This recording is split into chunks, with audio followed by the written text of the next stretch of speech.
Assalamualaikum warahmatullahi wabarakatuh. Shalom, Om Swastiastu, Namo Buddhaya, salam sejahtera bagi kita semua. Saya harap teman-teman semua dalam keadaan sehat. Untuk memenuhi tugas akhir bahasa Indonesia dengan guru mata pelajaran Bukus Rehanah SPD, saya, Alindri Federica, sebagai narator, Quina Julia Nurcahyani sebagai pengisi suara karakter Raja, Mardiah Murianti sebagai pengisi suara Abu Nawas, Nataya Biankus Endang sebagai pengisi suara istri Abu Nawas, Larasati sebagai ilustrasi cover dan peran pendukung, Ataya Pandia Permana sebagai editor audio. Kami akan menyajikan sebuah hikayat yang sudah dikembangkan menjadi cerita pendek yang berjudul Abu Nawas Membalas Perbuatan Raja. Pada suatu hari yang tenang, rumah Abu Nawas yang terkenal dengan kecerdasannya, lucu, dan suka menghibur orang dikunjungi beberapa orang pekerja yang diperintahkan oleh Baginda Raja Harun al-Rasyid yang memerintahkan istana Flowan yang megah dan indah. Tetapi Abu Nawas sedang tidak berada di rumah, hanya ada istrinya. Mereka berkata kepada istri Abu Nawas bahwa Baginda Raja semalam bermimpi jika di bawah rumah Abu Nawas terkubur sebuah harta yang tidak ternilai harganya, seperti emas dan berlian. Oleh sebab itu, Baginda Raja memerintahkan kepada pekerja kerajaan untuk membongkar rumah Abu Nawas dan menggali tanahnya. Istri Abu Nawas berusaha sekuat tenaga untuk menghentikan para pekerja, tetapi gagal. Menyingkirlah, kau menghambat pekerjaan kami. Hentikan, berhenti, jangan hancurkan rumah. Setelah selesai menggali, mereka sama sekali tidak menemukan apa-apa. Kemudian kembali ke istana dan meninggalkan lubang yang mereka gali begitu saja. Tidak ada apapun di sini. Ayo kita kembali. Ketika Abu Nawas kembali ke rumah, ia terkejut melihat rumahnya yang telah hancur dan terdapat lubang di dalamnya.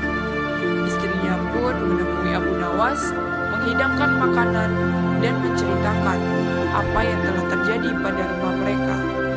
Setelah mendengar itu, Abu Nawas merasa sedih dan kehilangan nafsu makannya.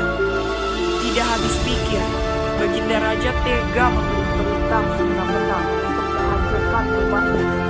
Dan Baginda Raja tidak meminta maaf ataupun mengganti kerugian atas kerusakan paksa pada rumahnya. Sangat jahat sikap Baginda Raja menyuruh seseorang untuk menghancurkan rumah kita. Aku sangat tidak menyangka kepada Raja. Kenapa dia bisa melakukan itu kepada aku? Aku harus membalas perbuatannya. Tetapi, aku tidak tahu cara membalas perbuatan Raja. Semalaman Abu Nawas tidak bisa tidur dan juga kehilangan nafsu makan. Dia terus memikirkan cara untuk membalas perbuatan Baginda Raja. Pagi pun tiba, tetapi dia belum menemukan cara untuk membalas perbuatan Baginda Raja. Abu Nawas memperhatikan lalat-lalat yang hinggap pada makanannya yang sudah basi. Terbesitlah di dalam kepalanya sebuah ide. Ia tertawa gembira karena telah menemukan cara membalas perlakuan Raja. Abu Nawas kemudian memanggil istrinya. Makanan ini sudah basi. Pantas saja banyak lalat di makanan itu. Aku mendapatkan cara untuk membalas perlakuan sang raja kepadaku. Istriku, tolong bawakan kepadaku sebatang besi pemukul dan sehelai kain untuk membungkus makanan. Aku ingin membalas perbuatan Baginda Raja kepada kita. Ia membungkus makanannya dan pergi ke istana. Ia menemui Baginda Raja yang kebetulan sedang bersama para menterinya. Ia membungkuk memberi hormat. Ampun tuanku, kedatangan hamba ke sini adalah untuk meminta keadilan untuk hamba. pada tamu-tamu tidak diundang dan tanpa seizin telah memakan makanan hamba. Wahai Abu Nawas, siapakah tamu tak diundang itu? Lalat-lalat ini Baginda, hamba ingin mendapatkan keadilan dari Baginda atas perlakuan lalat-lalat ini kepada hamba, karena sebagai pemimpin negeri ini, kepada Baginda lah hamba meminta keadilan. Wahai Abu Nawas, keadilan apa yang kau inginkan? Hamba ingin Baginda Raja memberikan sebuah izin tertulis, supaya hamba diberikan izin untuk menghukum lalat-lalat ini kapanpun dan dimanapun mereka hinggap.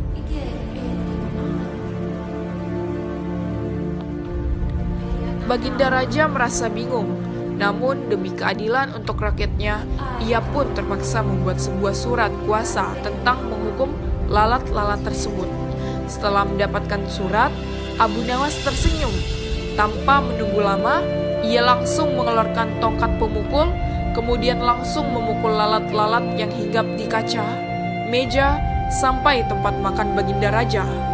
Abu Nawas terus memukul dimanapun lalat-lalat hinggap. Seisi ruangan itu hancur berkeping-keping. Semua barang-barang dan perabotan raja hancur. Baginda Raja dan pegawai istana tidak dapat melakukan apa-apa.